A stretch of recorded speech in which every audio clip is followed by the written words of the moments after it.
ଉପକୂଳରୁ ଉପାନ୍ତ ଉଡ଼ିଲା ବିମାନ ये सेवा मालकानगिरी जनसाधारण को खुशी सेवा देखे जोगाई देवु मालकानगिरी विमान बंदर में आप चित्र देखा चाहिए।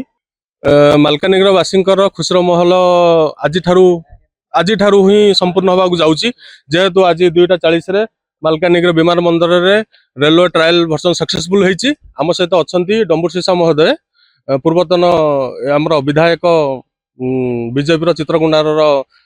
एमएल कैंडिडेट आमर बीजेपी अच्छा प्रतिक्रिया नवा कौन से कहते एक्चुअली जेहेतु आप उपस्थित अच्छा जगह कौन कहते से आपंकर गोटे प्रतिक्रिया नवा आमर कौन कहे सर आम आज विमान अवतरण कर मालकानगिरी गोटे खुशर महल कहले चले। निश्चित भाव आम जिला गर्व गौरवर कथा आम जिलावासी खुशी अच्छु दीर्घ दिन स्वप्न साकार होगा जाऊँगी।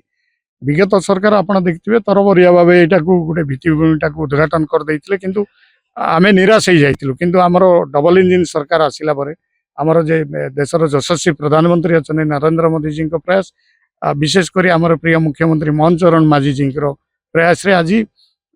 मालकानगिरी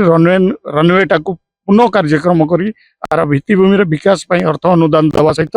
आज खुशी जिलावासी से ट्रायल रन होती तेणु डिसेम्बर सुधा जो फ्लाइट नियमित उड़ापी व्यवस्था कहुई आगामी दिन में निश्चित भाव उड़ आम आशा करुचु जिला पछुआ रही एठिकार जो शिक्षा स्वास्थ्य गमनागमन और अर्थनीतिर निश्चित भाव विकास हम। आज आप जयपुर मालकानगिरी विशाखापटना अच्छी आगामी दिन में आम आशा करुचु सरकार को भी अनुरोध करूँ जे नियमित भाव में फ्लाइटा आमर भुवनेश्वर को हैदराबाद को दिल्ली और कलकाता को जीव बोली आशावादी अच्छे। निश्चित भाव में आप शुणुले आमर डम्बुर सीसा आज्ञा प्रतिक्रिया रखुले जे आज सफल भाव में विमान अवतरण कर आगामी दिन में यह हूँ मालकानगिरी वासी खुशी मुहूर्त आग को आणव जवासिया लोक करेंगे बहुत भी एयरक्राफ्ट आमर रोगी सेवा होता आज जेहेतु आमर विमान अवतरण होमर अवतरण कर निश्चित भाव में बहुत लोक भी इतर हूँ